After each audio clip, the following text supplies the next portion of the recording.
Video ini hanya untuk mereka yang punya logika. Bagi yang tidak punya logika, skip aja. Saya sebenarnya tak terlalu nyaman bicara tentang Rocky Gerung. Tapi ini perlu saya lakukan karena dalam dunia politik saat ini integritas adalah salah satu faktor penting yang penting dimiliki. Integritas dapat diartikan sebagai kejujuran, tanggung jawab, konsistensi. Salah satu persoalan politik kita saat ini adalah terlalu banyak pelaku politik yang tidak berintegritas. Mereka bertindak, berucap tanpa peduli kebenaran. Ada terlalu banyak contoh. Dan saya khawatir Rocky yang bisa disebut sebagai salah seorang influencer terkemuka saat ini tidak atau kurang punya integritas. Saya ingin berbagi cerita tentang saat kami bertemu di sebuah talk show di Garuda TV 27 Februari. Judul acaranya, Hasto bernyanyi Bikin Bising Jokowi. Inti diskusinya adalah soal desakan Hasto Kristianto agar KPK memeriksa keluarga Jokowi dan bahwa Jokowi adalah dalang dari revisi Undang-Undang KPK. Seperti biasa, diskusi melebar kemana-mana. Salah satunya adalah soal keputusan Mahkamah Konstitusi yang menyebabkan Gibran bisa maju sebagai wapres. Anda mungkin masih ingat bahwa pada 2023 MK mengeluarkan keputusan yang mengubah putusan undang-undang tentang pemilu. Keputusan MK tahun 2023 itu memberikan peluang buat seseorang yang belum berusia 40 tahun untuk maju sebagai capres atau cawapres asalkan punya pengalaman sebagai kepala daerah. Karena keputusan inilah Gibran yang mantan wali kota Solo bisa maju sebagai cawapres Prabowo pada Pilpres 2024. Dalam topik inilah terjadi debat antara saya dengan Rocky. Rocky mengatakan, Jokowi itu adalah mastermind dari keputusan Mahkamah Konstitusi. Dia bilang Jokowi merusak demokrasi. Ya sebenarnya ini sih bukan pendapat Rocky sendiri ya. Saya sangat sering mendengar atau membaca tuduhan bahwa Jokowi dengan kekuatannya sebagai presiden ketika itu cawe-cawe dalam mengarahkan keputusan Mahkamah Konstitusi. Masalahnya narasi semacam itu lazimnya tidak disertai bukti. Saya percaya Jokowi memang berharap Gibran bisa maju sebagai calon wapres. Tapi saya tidak melihat memang ada bukti yang menunjukkan Jokowi mengintervensi MK dengan kekuasaannya. Ketua MK Anwar Usman memang adik ipar Jokowi. Dan wajar saja sang ketua MK juga mendukung Gibran menjadi wapres. Tapi itu juga kan hal biasa-biasa saja.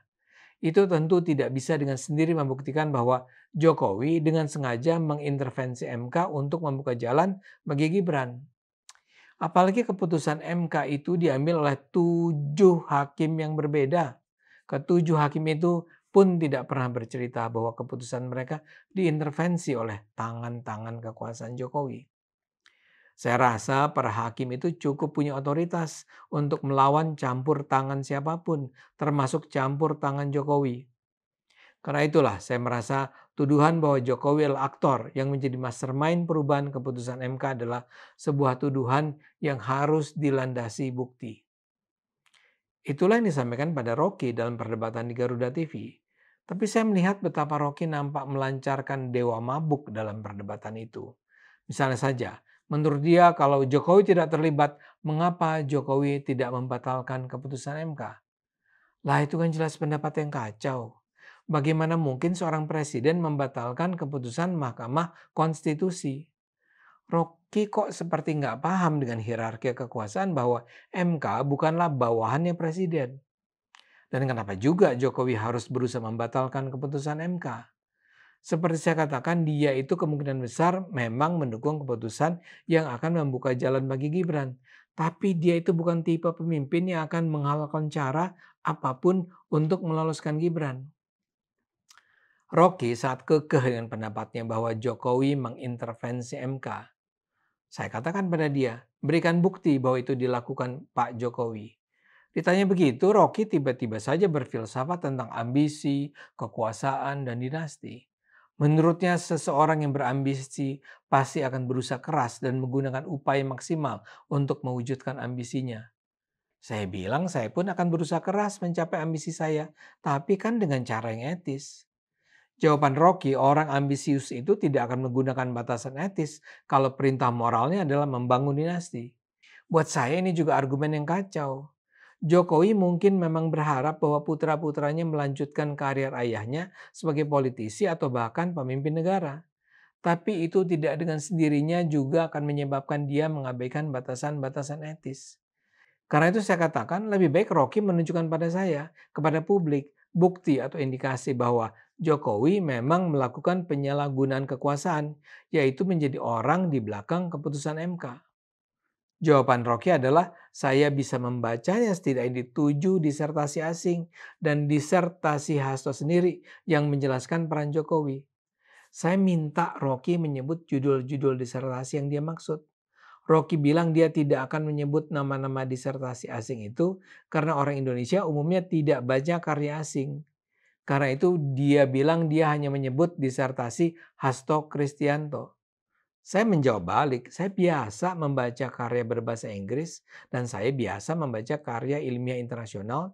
Jadi saya tetap minta dia menyebut nama disertasi yang tadi dia sebut. Sebut satu saja kata saya. Dia tergagap. Kata dia harus Google dulu. Saya bilang silakan Google saja dulu. Dia tetap bertahan dan menurutnya yang bisa dia sebut adalah disertasi Hasto Kristianto. Saya jawab balik, saya tidak percaya pada Hasto. Dia bukanlah seorang intelektual. Saya jujur dengan pernyataan saya. Bagi saya disertasi Hasto tidak bisa saya percaya. Dia lulus dari program studi kajian strategis dan global di Universitas Indonesia pada Oktober 2024. Judul disertasinya Kepemimpinan Strategis dan Ketahanan Partai. Saya tidak tahu isinya apa, tapi saya meragukan validitas temuan dalam disertasinya. Hasto kan memang bukan intelektual. Sebagai politisi saja saya merasa dia banyak bohong seperti yang kita terus dengar dalam pertarungan politik saat ini. Dan kita harus ingat program studi yang dia ikuti adalah program studi yang sekarang sedang dibekukan penerimaan mahasiswa barunya karena kasus disertasi Bahlil. Promotor Bahlil adalah pimpinan program studi tersebut. Jadi saya punya cukup alasan untuk meragukan disertasi Hasto. Tapi kan lebih dari itu, Rocky menyatakan ada 7 disertasi asing yang menunjukkan kejahatan Jokowi menyalahgunakan kekuasaan. Saya sepenuhnya tertarik dengan informasi itu. Saya ingin membacanya karena saya percaya Jokowi memang tidak terlibat dalam keputusan MK. Saya percaya ucapan Rocky itu bohong. Dan nampaknya dugaan saya benar. Saya rasa Rocky sebenarnya asal bicara saja bahwa ada banyak ilmuwan asing yang merasa perlu mempelajari politik Indonesia dan menemukan bahwa Jokowi memang menyalahgunakan kekuasaan. Dia itu bluffing, membual. Dan saya rasa saya benar. Kalau memang disertasi asing itu ada, hampir pasti dia masih bisa mengingat sebagian nama penulisnya. Kalaupun bukan nama lengkap, dia seharusnya masih bisa menyebut potongan namanya. Dan ini gagal dia lakukan. Menurut saya Jokowi tidak campur tangan dalam keputusan MK tahun 2023. Dan siapapun yang berpendapat sebaliknya harus bisa menunjukkan bukti pendukungnya.